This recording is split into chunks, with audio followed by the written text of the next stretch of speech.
The stars watched Earth in silence. They had been watching for many years.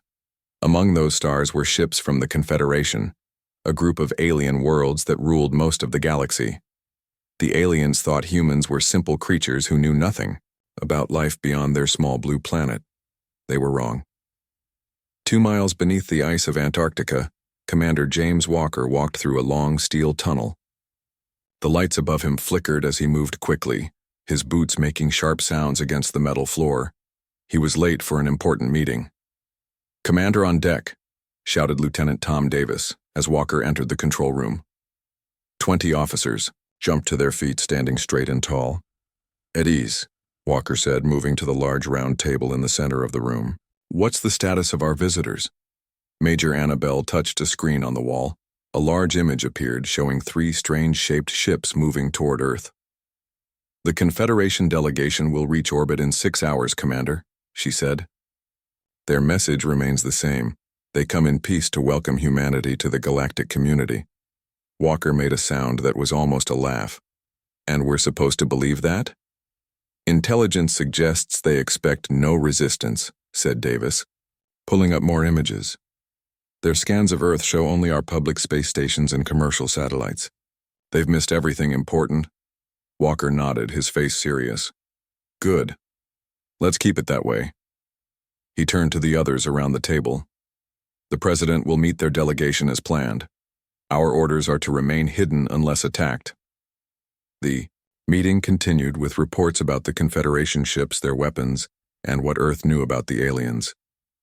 Walker listened carefully, asking questions when needed. After 30 minutes, he stood up. "Let's go see our insurance policy," he said. Walker led a small group through more tunnels deeper under the ice. They entered a small train that shot forward at high speed. After 10 minutes, they stopped and stepped out into a massive cave. What filled that cave made even Walker stop and stare. The Dreadnought Horizon sat in its cradle, larger than any building Walker had ever seen. The ship was black as night, with no windows, just smooth metal that seemed to swallow light. It was shaped like an arrow, sharp and deadly. "Beautiful, isn't she?" said Dr. Emma Gray, the lead engineer. She walked up beside Walker, pride in her voice.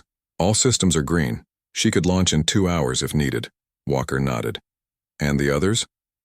"Dreadnoughts, Storm, Thunder, and Mountain are ready at the Atlantic base. River, Forest, and Desert are prepared at the Pacific facility. All 7 ships can deploy within 3 hours. Let's hope we don't need them," Walker said, but his tone suggested he didn't believe his own words. In the depths of space, Fleet Commander Krell stood on the bridge of the Confederation flagship. Eternal glory. He was tall, with gray skin and 4 arms.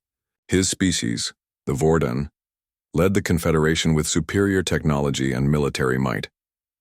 "Report on the human world," he ordered. His second-in-command, Officer Merrick, brought up a hologram of Earth. "As expected, Commander. They have basic space stations, some primitive satellites, and thousands of pieces of space junk. No military capabilities beyond their atmosphere. Their most advanced weapons are simple nuclear devices and chemical propellants." Krell made a dismissive gesture with his lower arms. "Typical of a Level 2 civilization. They'll be grateful for our protection." "There was one report, sir," Merrick said hesitantly. "Scout Ship 37 detected unusual energy readings from their polar regions 3 cycles ago. And the readings disappeared before they could be confirmed. It was probably just their primitive power generation." Krell nodded. "The humans will accept our terms. They always do. We offer protection, take what resources we need, and add another world to the Confederation." "Yes, Commander," Merrick agreed. "The diplomatic team is prepared with the standard treaty. The humans will sign or we demonstrate our power," Krell finished. "Either way, Earth joins the Confederation today." In the White House, President Robert Wilson prepared for humanity's first official contact with alien life. Though for him, it wasn't actually the first. "Are you sure we're ready for this?" asked his Chief of Staff, Linda Morgan. The President straightened his tie. We've been preparing for 20 years. Ever since that crash in 1997 gave us our first peek at their technology. The public doesn't know about any of this, Linda reminded him. For them, this is first contact. And it needs to stay that way, the president said firmly. The Confederation believes we're defenseless. That's our advantage. His secure phone beeped. He answered it immediately. Mr. President, this is Commander Walker. The Confederation ships have entered Earth orbit. Our systems remain undetected. Good. Keep our assets hidden until my signal. If these negotiations go well, the galaxy never needs to know what we have. And if they don't go well, sir? The president's face hardened. Then the galaxy learns exactly what humanity is capable of. As the sun set over Antarctica, Commander Walker stood before the enormous viewing window. Below him stretched the main hangar bay, larger than 10 football fields. Not one, but 3 massive dreadnoughts rested there, with thousands of workers moving around them like ants. The ships were Earth's secret, built with technology reverse-engineered from crashed alien ships and improved by human innovation. For 20 years, nations had worked together in secret, creating a defense force unlike anything the Confederation could imagine. The public space program was just for show. The real work happened underground. Walker's assistant brought him a tablet. New message from our spy satellite, sir. The Confederation delegation has left their ship. They're heading to the United Nations. Walker nodded. So it begins. Are the pilots ready? Yes, sir. All crews are on standby. Walker looked again at the enormous warships. Each one was a kilometer long, armed with weapons that could shatter moons. The Confederation thought Earth was an easy target, a primitive world to be added to their collection. They were about to learn how wrong they were. Walker smiled grimly. Let them come with their demands and their threats. Let them think we're weak. He touched the glass, his fingers tracing the outline of the nearest dreadnought. The galaxy thinks Earth is defenseless, he whispered. They have no idea what's waiting for them. The United Nations building in New York had never seen a day like this. World leaders from every country sat in the grand hall, waiting. Armed guards stood at every door. Outside, millions of people watched on screens set up in streets and parks around the world. Today, aliens would walk among humans for the first time in public. President Wilson sat at the center table, his face calm but his hands tight in his lap. Beside him, the Secretary General looked less composed, sweat visible on his forehead. They're here, someone whispered. The main doors opened. 3 aliens entered, escorted by UN security. The lead alien, Ambassador Krell, stood over 7 feet, tall. His gray skin shimmered under the lights. Behind him came 2 others of different species, one with blue scales and another covered in short brown fur. A hush fell over the room. This was history happening. People of Earth. Krell's voice boomed through the hall, translated by a small device at his throat. The Galactic Confederation welcomes you. President Wilson stood and stepped forward. On behalf of humanity, we return your greeting. The formal introductions continued for several minutes. Pictures were taken. Hands and other appendages were shaken. Then, the real meeting began behind closed doors. These terms are not acceptable, President Wilson said, firmly, looking at the document before him. The private meeting had been going for 2 hours. What had started as friendly talk had turned tense. Ambassador Krell's forearms moved in a gesture of dismissal. The terms are standard for all Level 2 civilizations joining the Confederation. You receive protection and limited technology. In exchange, we take a reasonable portion of your planet's resources. 30% of all water, minerals, and biological materials is not reasonable, said the Chinese president. And what you call protection sounds more like occupation. Krell's eyes narrowed. Perhaps you misunderstand your position. Earth has no choice in this matter. The Confederation has brought peace to 1,000 worlds. You will be part of that. Peace, one way or another. The French president leaned forward. Are you threatening us, Ambassador? Not threatening. Explaining reality. Krell stood up, towering over the humans. We expected gratitude. Instead, we find resistance. Disappointing, but not unexpected from a young species. "We need time to consider," President Wilson said carefully. Krell nodded. "You have 24 hours. I suggest you use them wisely." Deep beneath Antarctica, Commander Walker watched the meeting through a secure feed. When it ended, a call came. "Immediately. They're threatening us just as we expected," President Wilson said, his image clear on the screen. "Prepare for possible action. I don't think this ends peacefully." Walker nodded. "We're ready, sir. But there's something else you should know." He brought up a satellite image showing a small Confederation ship breaking away from the main fleet. It was heading toward northern Canada. "Our systems picked this up 10 minutes ago. They're making a move." The president's face hardened.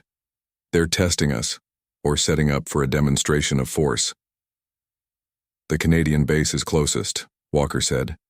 "Colonel Reeves can have a response team there in 15 minutes. "Do it," the president ordered. "But keep the Dreadnoughts hidden unless absolutely necessary.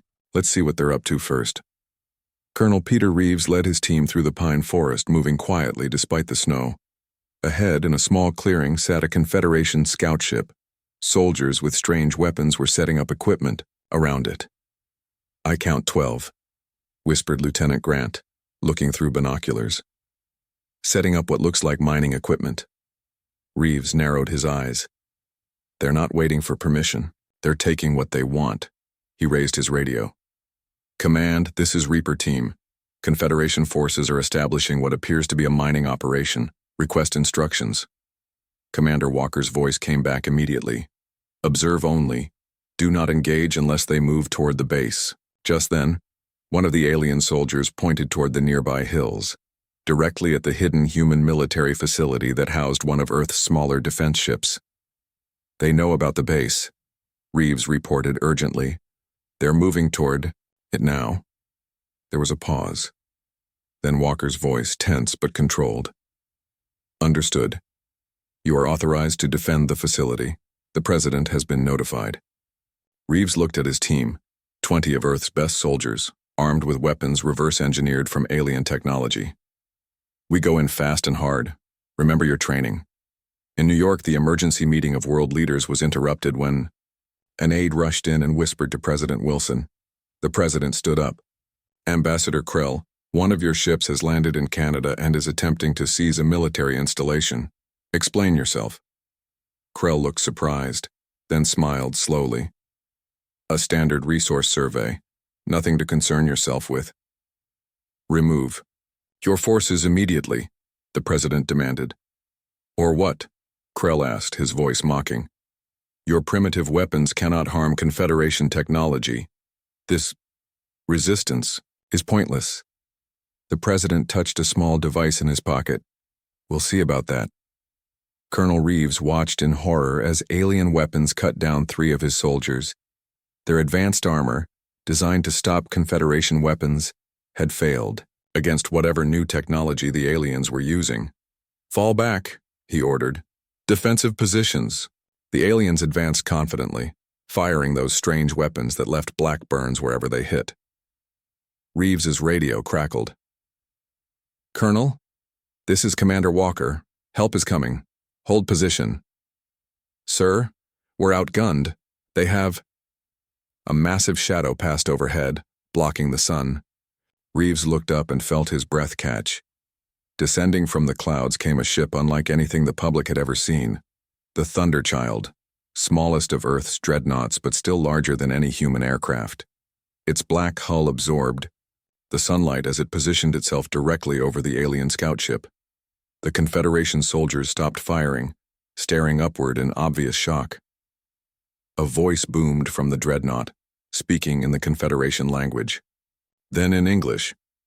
"This is Captain Maria Green of the Earth Defense Force. You are trespassing on sovereign territory. Surrender or be destroyed." The alien soldiers looked at each other. Then, as one, they raised their weapons toward the enormous ship above them. It was the last mistake they would make. A beam of intense blue light shot from the dreadnought. When it faded, nothing remained of the alien ship or the equipment around it. Just a perfect circle of glass where the ground had been melted. The aliens themselves stood unharmed, their weapons now useless in their hands. Surrender, Captain, Green's voice repeated. This was a warning shot. One by one, the Confederation soldiers dropped their weapons. In the UN meeting room, Ambassador Krell's communicator beeped. He checked it, and his gray skin seemed to pale further. Impossible, he whispered. President Wilson smiled. Not impossible, Ambassador. Just secret. Until now. He turned the screen on the wall to show a live feed from Canada. The image of Earth's Dreadnought hovering over the surrendered alien forces was clear for all to see. Now, the President said calmly, I believe we should discuss those terms again. The Confederation ships broke orbit suddenly, retreating to the edge of the solar system. On Earth, celebrations erupted across every city and town. Humanity had stood up to alien invaders and won the first round. But Commander James Walker wasn't celebrating. In the command center beneath Antarctica, he studied the long-range scans with a grim expression. They're regrouping, not retreating, he said to the officers around him. And they're calling for reinforcements. Major Annabelle nodded. Our deep space probes show at least 30 ships moving toward our system. Much bigger than the diplomatic fleet. How long do we have? Walker asked. 5 days, maybe 6, Bell replied. They're pushing their engines hard. The door to the command center slid open. President Wilson walked in, followed by several aides. Everyone stood at attention. At ease, the president said, looking tired. Commander Walker, the world now knows about our secret defense program. It's time you took formal command. Walker looked surprised. Sir? The president handed him a small box. Inside was a new insignia, 4 stars gleaming against black metal. Congratulations, Admiral Walker. You now command Earth's United Defense Fleet. Walker accepted the promotion with a nod. Thank you, sir, but we have a bigger problem now. He showed the president the scans of the approaching Confederation armada. We always knew this might happen, the president said quietly. How ready are we? The 7 dreadnoughts are fully operational. We have 20 smaller cruisers and about 50 fighter squadrons. But sir, Walker hesitated. Their fleet is much larger. Then we better have a secret weapon, the president replied. In a laboratory deep under the Rocky Mountains, Marcus Reed hunched over complex equipment. At 55, with wild gray hair and permanent shadows under his eyes, he looked like the definition of a mad scientist, but he was actually Earth's greatest genius. The door opened, and Admiral Walker entered with the president. Gentlemen, Reed said without looking up, come to check on humanity's last hope? How's it coming, Marcus? The president asked. Reed finally turned. The shield system is nearly ready. If the Confederation gets past our ships, we can protect major population centers, for a while at least. And the other project? Walker asked. Reed smiled for the first time. That's what I wanted to show you. He led them to a secure vault and placed his hand on a scanner. The massive door slid open to reveal a small, pulsing blue cube floating in a containment field. What are we looking at? Asked the president. The reason the Confederation wants our planet, Reed explained. They think we don't know about Element X. They think we're just sitting on it without understanding what we have. And what do we have? Walker asked, staring at the cube. The most powerful energy source in the known galaxy, Reed said. From that crash in 1997, we recovered just a tiny amount. It took us years to understand it and more years to synthesize it. But now, he gestured to the cube. One cube this size could power all of North America for a decade or what? The president prompted. Or it could make our weapons hit 100 times harder, Reed finished. I've upgraded the main cannons on all 7 dreadnoughts. The Confederation won't know what hit them. In space, aboard the Confederation command ship, Fleet Commander Krell faced the holographic images of the High Council. You assured us this would be a simple operation, said Council Leader Draz, her 6 eyes blinking with anger. Now we discover these humans have technology they should not possess. A minor setback, Krell insisted. Yes, they have a few warships. Impressive for their level of development, but nothing compared to our fleet. How did they obtain such technology? Asked another council member. Krell hesitated. Unknown. perhaps from scavenged wrecks. There was an incident 27 years ago when a scout ship crashed on their world. We thought nothing survived. Clearly something did, Draz said coldly. Now they must be crushed completely. We cannot allow a level 2 civilization to possess Element X. If others learn what Earth has done, our control of the galaxy would be threatened. I understand. Krell bowed his head. The fleet will arrive in 5 days. Earth will be subjugated and all their technology will be confiscated. Not subjugated, Draz corrected. Make an example of them. Destroy their military capabilities completely. Take what we need and leave them broken. Admiral Walker stood on the bridge of the Dreadnought Horizon as it rose from its underground hangar. Sunlight touched the massive ship for the first time as it cleared the opening in the Antarctic ice. All systems operational, Admiral, reported Captain Harris. The other ships report ready as well. Walker nodded, watching as 6 more enormous black ships appeared on his display, rising from hidden bases around the world. The Storm, Thunder, Mountain, River, Forest, and Desert, Earth's dreadnought fleet, now revealed to friend and foe alike. Take us into high orbit, Walker ordered. Formation Alpha. The 7 ships moved with surprising grace for their size, forming a protective ring around Earth. On the ground below, people gathered to watch, pointing at the sky where their defenders now stood visible. Admiral, the communications officer called out, incoming transmission from Marcus Reed. Reed's face appeared on the main screen.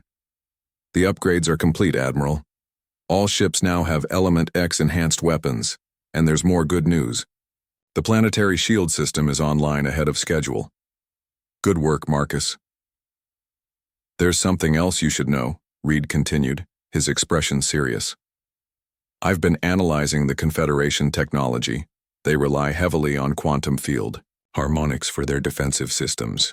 In simple terms, please, Walker said with a small smile.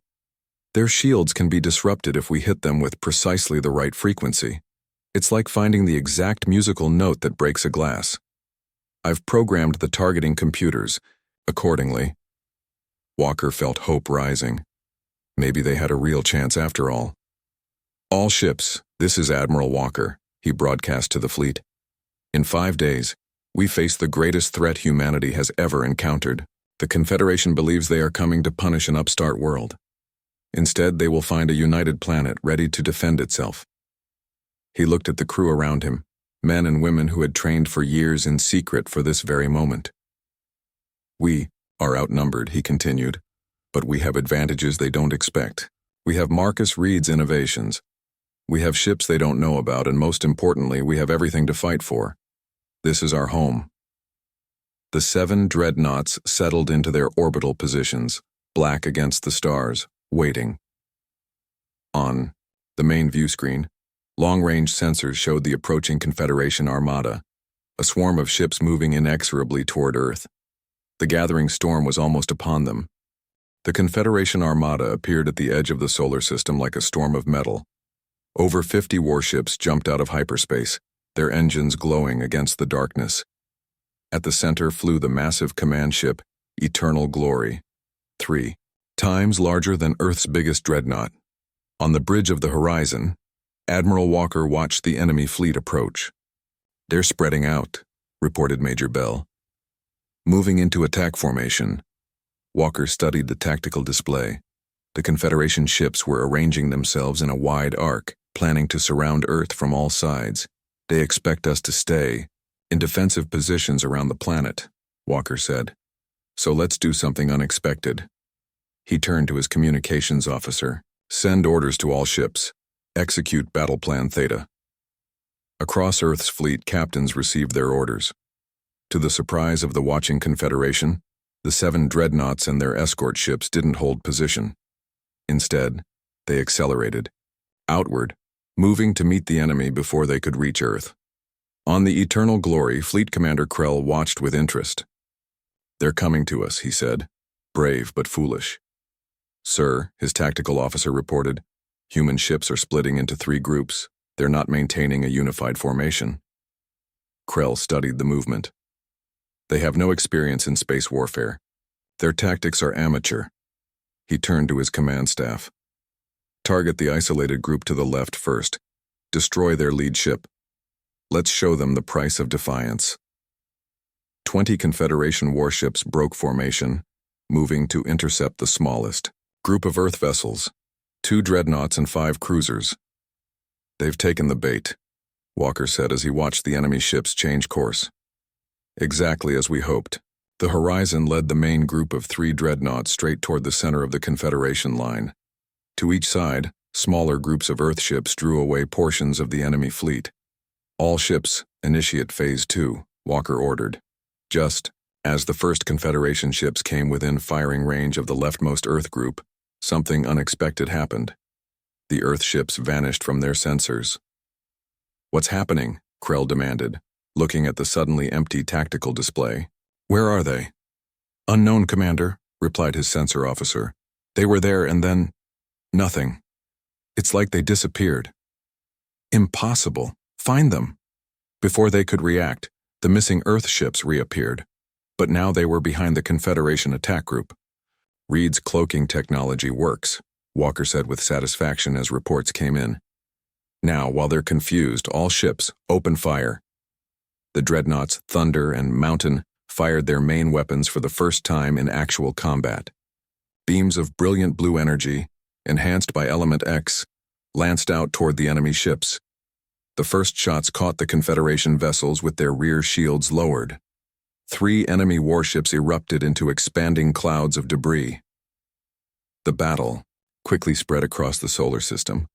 Earthships used their superior knowledge of the terrain, hiding behind moons and within asteroid fields, striking and then disappearing again.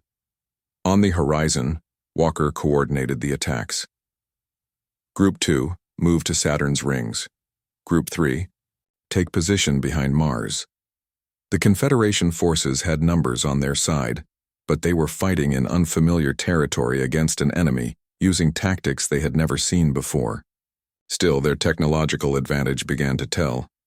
2 Earth cruisers were destroyed, then a third. "The forest is taking heavy damage," reported the communications officer. "Captain Miller requests permission to fall back." Walker nodded grimly. "Granted, have the desert provide covering fire." The battle raged for hours. Earth ships darted between planets using their gravity to slingshot into unexpected attack vectors. The Confederation forces, unused to fighting in a dense star system, struggled to adapt. On the Eternal Glory, Krell's patience was wearing thin. "Enough of these games," he growled. "Bring the main fleet into position. We'll target their home planet directly. Let's see how brave they are when their cities are under fire." The Confederation command ship and 20 escorts changed course, pushing directly toward Earth. Their massive weapons began charging. "Admiral!" Major Bell's voice was urgent. "The main enemy fleet is making a run for Earth. Their weapon signatures are spiking. They're preparing a planetary bombardment." Walker's face hardened. "All ships fall back to Earth defense positions, and tell Reed to activate the shield." Marcus Reed stood in the Planetary Defense Control Center beneath Denver. Around him, engineers worked frantically at their stations. "Shield generators at 100%, reported his assistant. "Ready on your command." Reed took a deep breath. This technology had been tested in simulations, but never at full scale. If it failed, Earth would be defenseless against the Confederation's heaviest weapons. "Activate the shield," he ordered.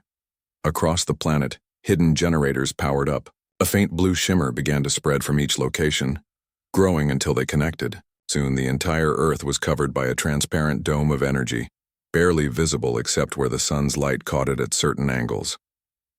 Reed watched the readings anxiously. "Hold," he whispered. "Just hold." The Confederation fleet entered. Earth orbit, weapons ready. Krell stood proudly on his bridge, certain of victory. "Target their largest cities first," he commanded. "Show them the price of resistance." "Firing, Commander." The Eternal Glory discharged its main weapon, a beam of energy designed to crack open planetary crusts. It struck Earth's shield with blinding intensity. For a moment, the shield wavered, its blue surface rippling like water. Then it stabilized, absorbing the massive energy assault. Impossible, Krell shouted. Fire again. But before they could, Earth's dreadnoughts arrived.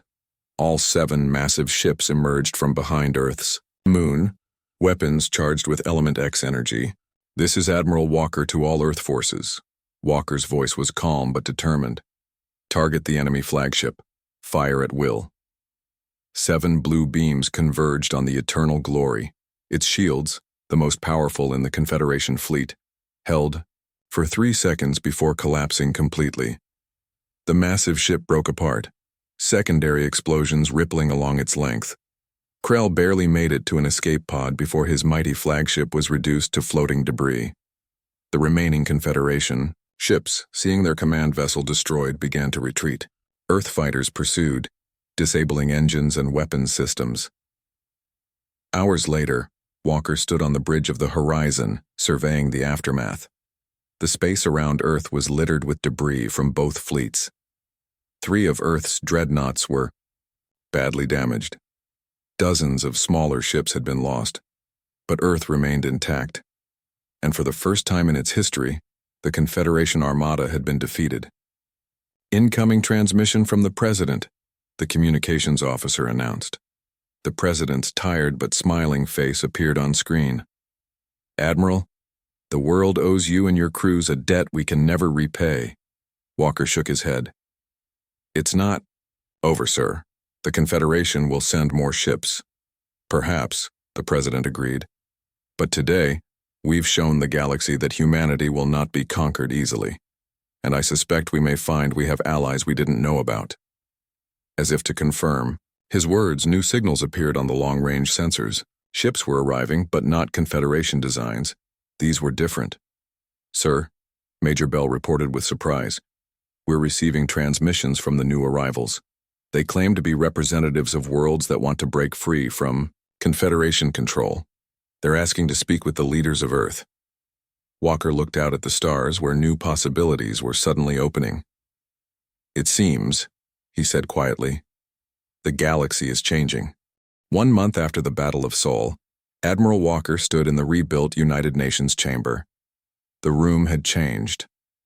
Now, alongside human leaders, sat representatives from 12 alien species, former members of the Confederation who had broken away after Earth's victory. The Alliance of Free Worlds, President Wilson was saying, will be founded on principles of mutual respect and cooperation. No world will rule over another. Walker watched the faces of the alien delegates. Some nodded in agreement. Others looked uncertain. Change never came easily, especially for species who had lived under Confederation rule for centuries. A tall, blue-skinned alien named Trell stood up. His people, the Akarans, had been among the first to reach out to Earth after the battle. For too long, the Confederation has controlled the galaxy through fear and resource domination, Trell said. They monopolized Element X, keeping the rest of us dependent. Earth has shown us another way is possible. Walker smiled slightly. Earth's victory had sent shockwaves through the galaxy. The myth of Confederation invincibility was shattered. Now rebellions were breaking out on dozens of worlds. Later that day, Walker met with Marcus Reed in his laboratory beneath the Rocky Mountains. Reed looked healthier than he had in years, energized by new challenges in the exchange of knowledge with alien scientists. How are the repairs going? Walker asked. Reed led him to a massive screen showing the 7 dreadnoughts in various stages of repair. The Horizon and Storm will be fully operational within a week. The others need more time. Walker nodded. And the new designs? Reed's eyes lit up. He touched the screen, bringing up schematics for a new class of ship. I call it the Defender class. Twice the size of our current dreadnoughts with integrated cloaking systems and Element X power cores. How many can we build? With the new alliance helping, we could have 3 ready in a year. Walker studied the designs. The Confederation won't stay quiet forever. They've retreated to their core systems, but they're rebuilding. Let them come, Reed said confidently. Next time, we'll be even, more ready. In the remains of the Confederation High Council chamber, only 5 members now sat where once there had been 20. Fleet Commander Krell stood before them, his pride broken, but his anger burning hot. The human problem must be addressed, he insisted. Each day more worlds declare independence. Our empire is crumbling. Council leader Draz, her 6 eyes cold, looked down at him. You failed us once, Krell. Perhaps we should listen to those who counsel peace. Peace? Krell spat the word. With primitives who humiliated us, who destroyed our finest ships? Primitives who defeated you, Draz corrected. That alone suggests we should reconsider our assessment. Another council member, the elderly Grok, raised a bony hand. I have studied the reports. These humans did not develop their technology alone, they had help. The crashed scout ship, Krell agreed. But they improved upon what they found. Their cloaking technology, their shields. These are innovations the Confederation has never seen. Draz was silent for a moment. Perhaps there is another approach. If they cannot be conquered, then they must be contained, finished Grok. We will rebuild our fleets, double our production of war vessels. And when we are ready, we will not just attack Earth, we will crush this entire alliance in one strike. 6 months passed. Earth had changed dramatically. Alien technology, shared freely among alliance members, had revolutionized human society. Clean energy, advanced medicine, faster transportation, the benefits were everywhere. Admiral Walker now commanded not just Earth's fleet, but the combined defensive forces of the Alliance. Today he was preparing for a dangerous mission. Are you sure about this? President Wilson asked as they walked toward the shuttle bay where Walker's team waited. We need to know what the Confederation is planning, Walker replied. Our new friends say they're building something massive in the Arcturus system, and you need to lead this mission personally? Walker smiled grimly. Some jobs you can't delegate, Mr. President. The shuttle took them to the horizon, now fully repaired and upgraded. On the bridge, Walker found his command crew ready, along with representatives from 3 alien species who would join the mission. Set course for the Galactic Council, Walker ordered. It's time we introduced ourselves properly. The journey took 3 weeks at maximum speed. When they arrived, the horizon was joined by ships from other Alliance worlds. Together, they approached the massive space station that served as the seat of galactic government. They're hailing us, Admiral, reported the communications officer. On screen, the face of Council Leader Draz appeared. Admiral Walker, you are bold to come here. Bold but necessary, Walker replied calmly. The galaxy is changing. The old ways are ending. We come with an offer of peace, but not submission. Draz's multiple eyes blinked slowly. You have caused much disruption, human. Not us. Walker shook his head. The Confederation's own actions brought this about. Your empire was built on oppression. It was bound to fall eventually. And you think your alliance will do better? We know it will, Walker said confidently. Because we don't seek to rule. We seek to cooperate. As negotiations continued over the following days, Walker met privately with Reed via secure communication. How are things at home? Walker asked. Reed looked excited. The new Element X production facility is operational. We no longer need to mine it. We can create it.